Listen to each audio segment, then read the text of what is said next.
Hey guys, Rick here with another morning after review. This time I figured I'd mix my love of video games, my love of movies, put them together. What better way to do that than with Angry Video Game Nerd, the movie. The nerd's work is never done.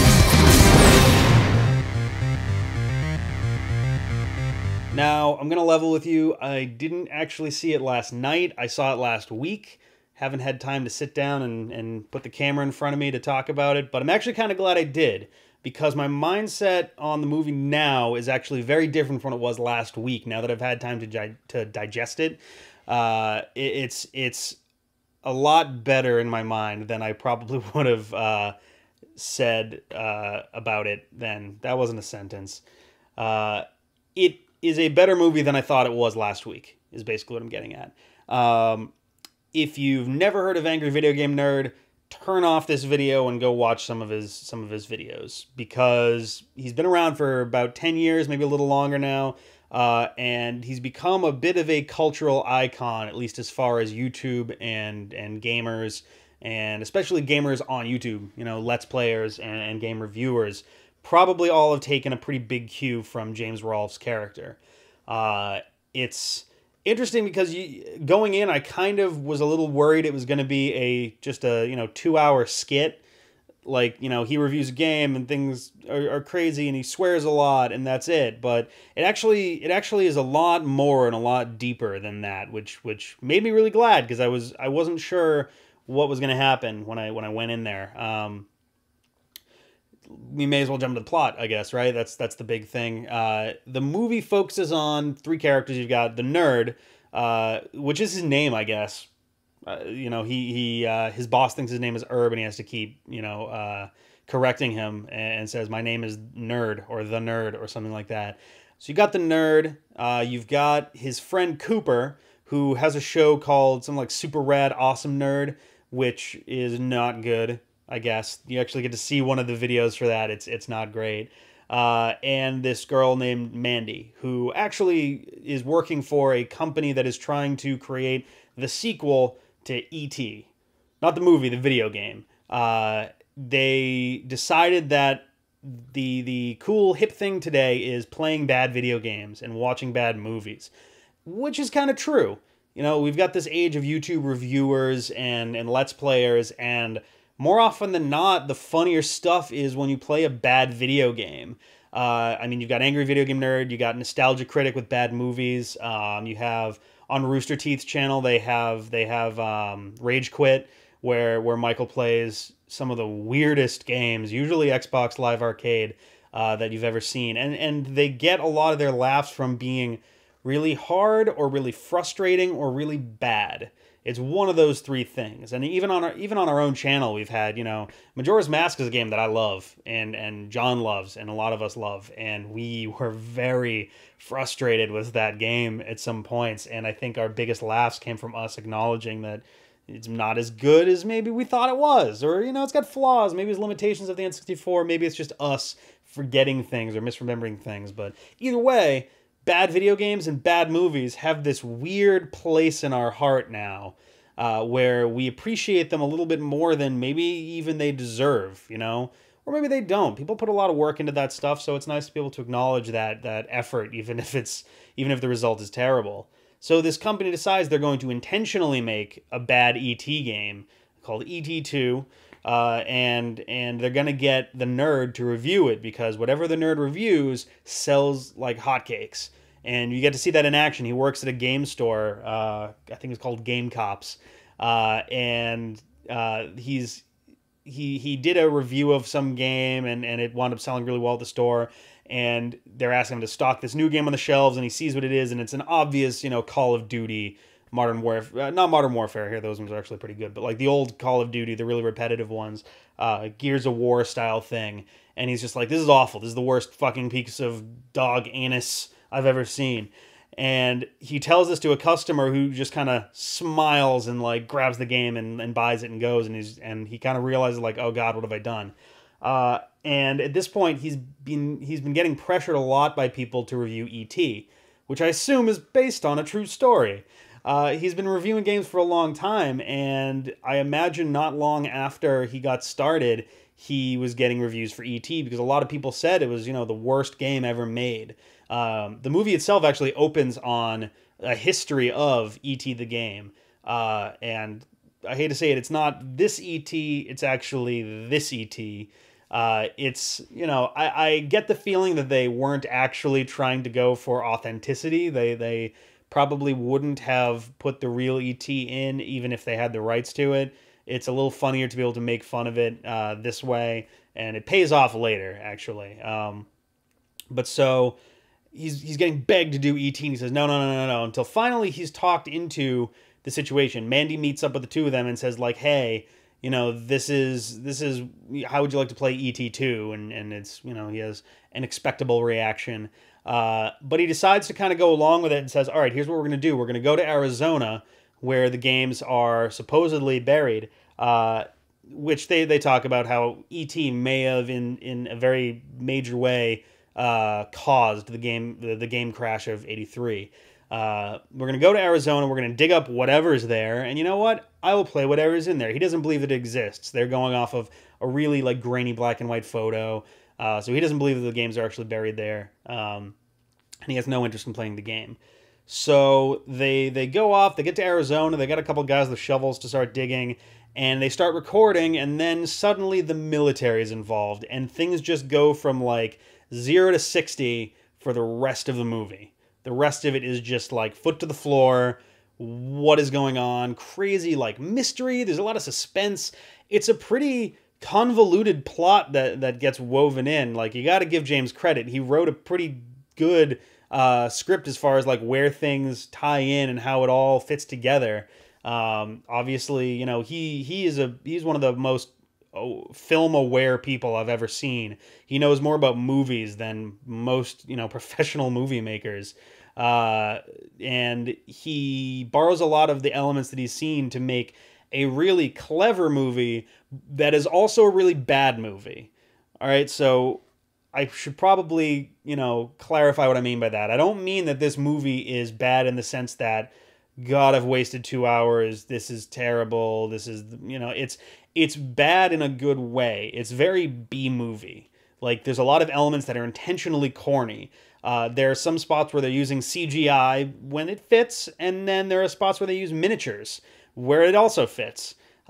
Sometimes to a pretty silly effect, and that's kind of, you know, the intent is they're never trying to hide from you the fact that it's miniatures. Like, they start off with it really cleverly, and it actually fits pretty well, and it's a little seamless. And over the course of the movie, it gets a little more obvious, and then you start realizing that a lot more things are catching fire than were before, mostly for the miniatures. And in the same respect, they also do some kaiju in there. I don't want to spoil the like how they get to kaiju, but it happens. You know, men in rubber suit kind of thing.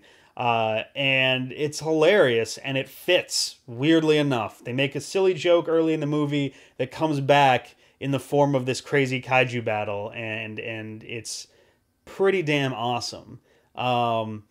They mix together a lot of different genres in a really clever way too. Like, obviously a lot of this is parody and satire, and he pulls together all these different elements really well. Like I said, there's mystery, there's like a military, you know, political thriller sort of thing.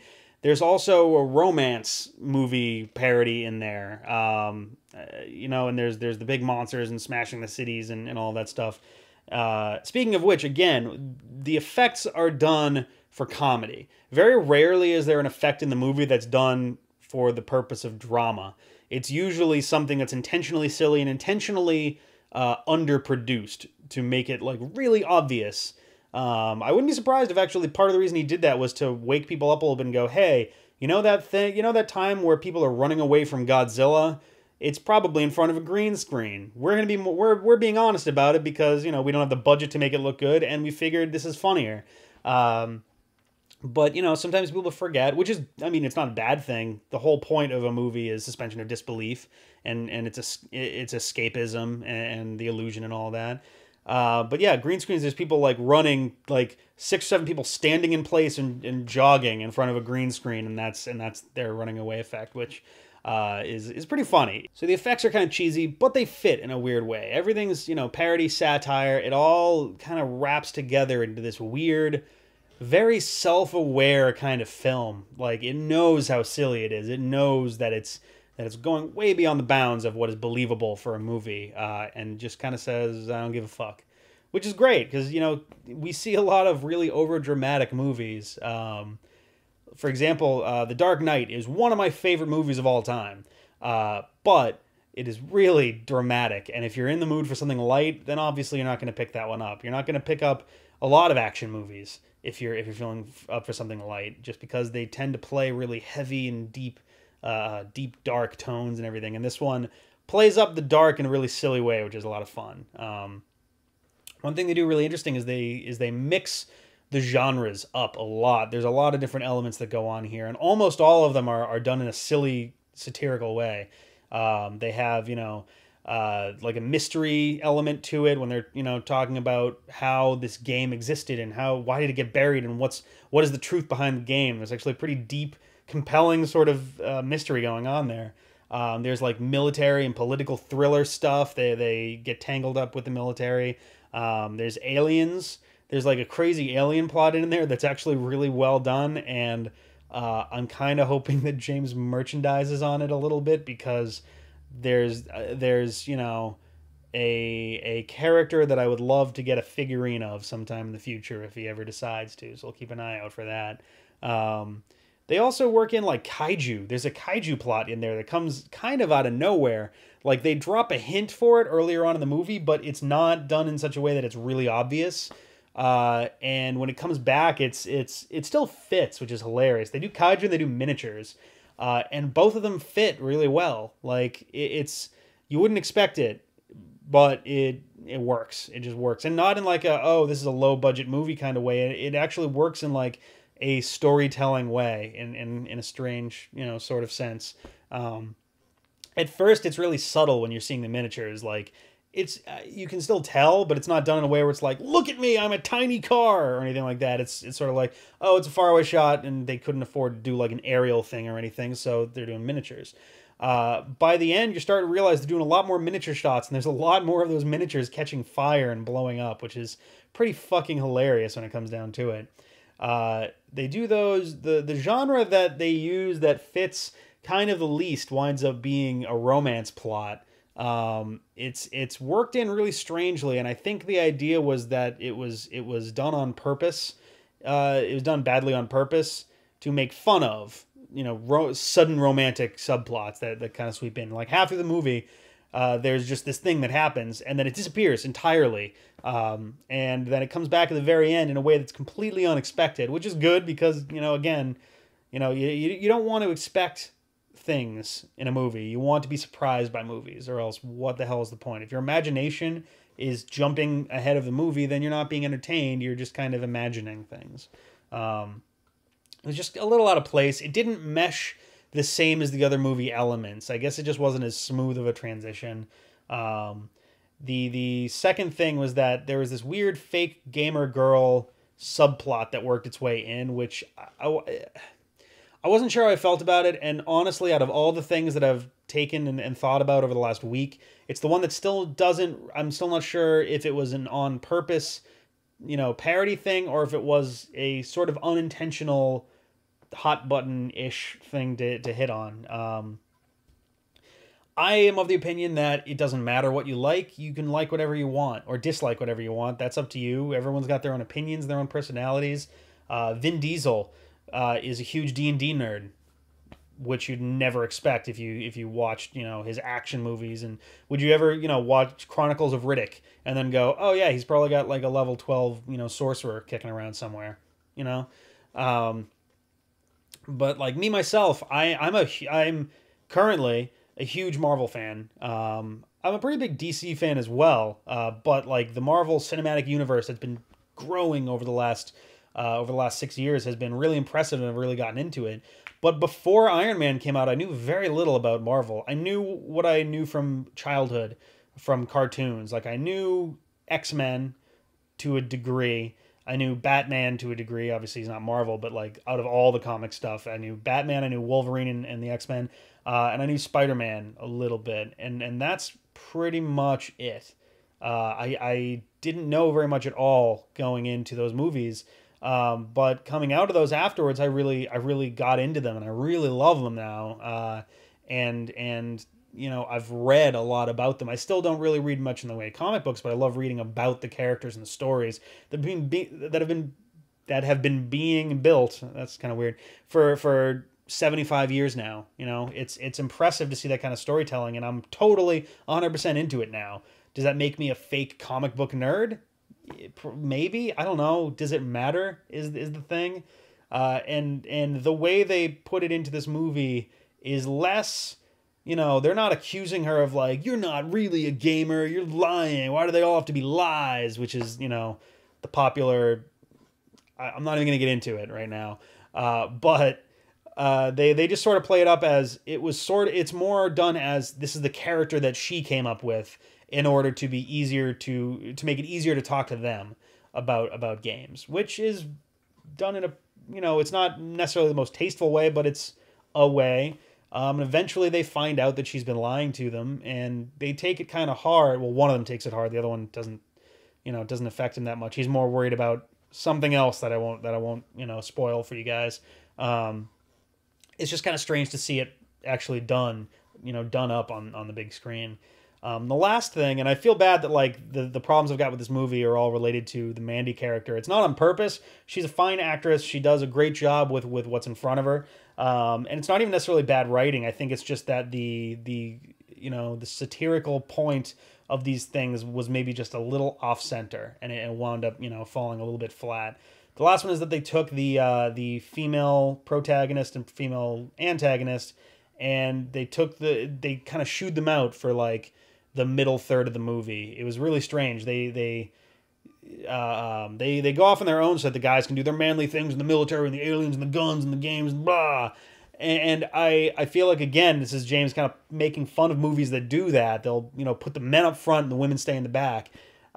It's just that the way that he did it wound up not really enforcing the idea that was necessarily a bad thing. It wasn't necessarily, he wasn't saying that that's, you know, this is the way that you write movies, man. But like, it was done in a silly way. I think that it missed its mark maybe just a little bit because we saw a couple seconds of them every 10 minutes or so, which, you know, I felt bad because there were clearly 3 separate plots that were being woven together, and they kind of let that third one fall behind, which sucked, but, you know, it kind of happens. The payoff for it is pretty funny. So it's not the worst thing in the world. So it's actually kind of interesting. He got a lot of cool cameos in the movie, which isn't super surprising. He does a lot of this stuff for his fans, and really the entire project was a fan creation. I mean he created the project, but it was entirely funded by fans. It was directed by fans. The plot itself really centers a lot around how much he loves his fans. And the cameos in there were pretty fitting for it. He got Mike Matei and Kyle Justin, who are part of his Cinemassacre team, to be involved. Mike Matei is the guy who does his sketches with him. Usually he's the other character. He's done like Bugs Bunny and the Joker and everything. Kyle Justin is the guy who plays his theme song on the guitar. So you kind of expected that they were going to show up maybe somewhere. He also had Howard Scott Warshaw is the guy who actually designed the E.T. game. And he shows up in the movie as himself, which is fucking cool because it's a game he made, you know, 32 years ago. And presumably he's gotten a decent amount of flack from people over the years. Unrightfully so. He didn't get a lot of time to make that game. I mean, he had like a month basically. And he was pretty much did it single-handedly, which is impressive. But he got to play himself in a movie about, you know, a game that is infamous for pretty much causing the crash of '83 and destroying all of the first 2 generations of video game production. It's not his fault, and it's awesome to see that the people behind the movie went to find him and say, hey, do you want to play yourself, be in this part? And he was like, yeah, why not? And it's pretty fucking cool to see him do that. So that's pretty impressive. He also had Lloyd Kaufman in one of his hammiest cameos I think I've ever seen. He was in Guardians of the Galaxy also as one of the prison inmates. You only see him for a second when they first walk in. But this one was just, it was kind of weird. Like, I get that him and James are kind of cut from the same cloth. They both like make a shitload of movies, even if they know they're not good. They make them, because it's fun and it's good to do. So obviously the two we're gonna hook up at some point. But it's just strange the way that he exists in this movie. Is he was just chewing down the walls. It was so bizarre. Like it's not bad, but it was it comes during a montage that I don't want to spoil, so I'm not going to talk about the specifics, but it comes during a montage where a lot of people are acting in a pretty similar way, usually with fear. His response was joy, and then just going way, way, way over the top, way beyond. Like I assumed that it was it was the funniest take, so let's put it in, which is cool. But it was just so strange to see that happen. I'll probably talk about it more another time. I don't want to spoil it for people who haven't seen the movie, but they also had Doug Walker, which was great. I'm currently on a big Nostalgia Critic kick, and it was cool to see him in the movie as well. I was kind of hoping for something a little different than what he inevitably did. Near the opening, in the beginning, there's a montage of people like begging James to play E.T. And I was expecting, because it was people like on the internet, like it was YouTube pages for people who were talking about it. I was almost expecting Doug to show up as the critic in a video and do like hello, I'm the Nostalgia Critic. I remember it, so you don't have to. Today we're gonna watch E.T. or like something would have been funny like that. It's not a disappointing cameo by any means. It was just not what I was expecting, which in fairness is the whole point. When you're making movies, you don't want to do what everyone expects because everyone expects it. It's surprising them, and it's not going to really like wow them if you do exactly what they're expecting. There's also Keith Apicary. I'm not terribly familiar with him. Other than that, he got kicked out of a con like a couple years ago. He's in there for a second, which is kind of cool. And then probably my favorite cameo. I don't even know. You can't really call it a cameo, but as the opening credits are playing, you get this title card that comes up that says opening. It says original. What was it? Original music composed by Bear McCreary, who, if you're not familiar with that name, you're probably familiar with his music. Easiest example I can think of is Battlestar Galactica. He made the music. He's the opening theme to that, all the crazy drums and shit. That's him. That's all him. Including, actually, his rendition of All Along the Watchtower is one of my favorite songs, let alone, iterations of that one. But so that's probably the most surprising thing of all. A lot of this stuff was very homegrown, a lot of fan support and stuff.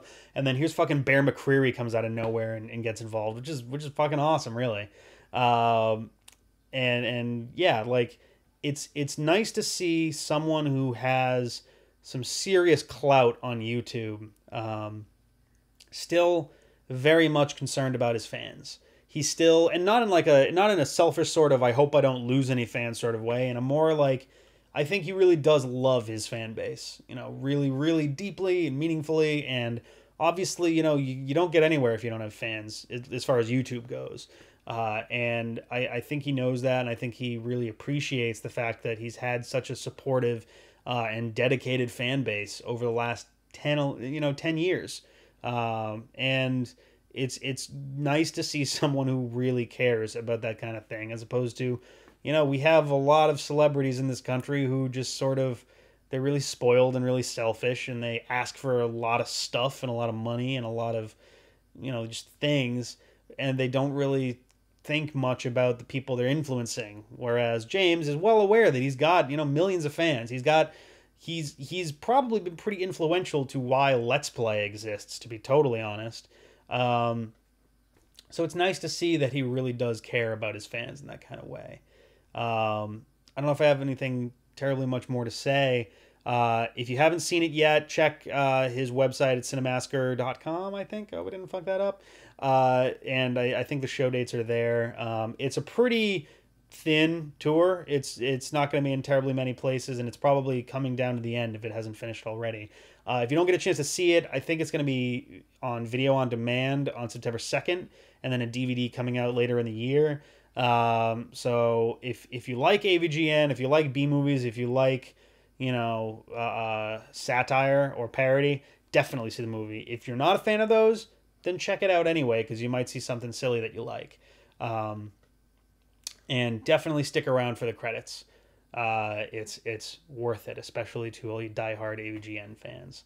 I don't really have anything much more to say, so I think that's going to be it.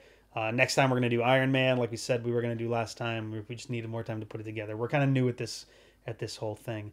It's going to be a bit more produced than this. I think you guys will be excited for it.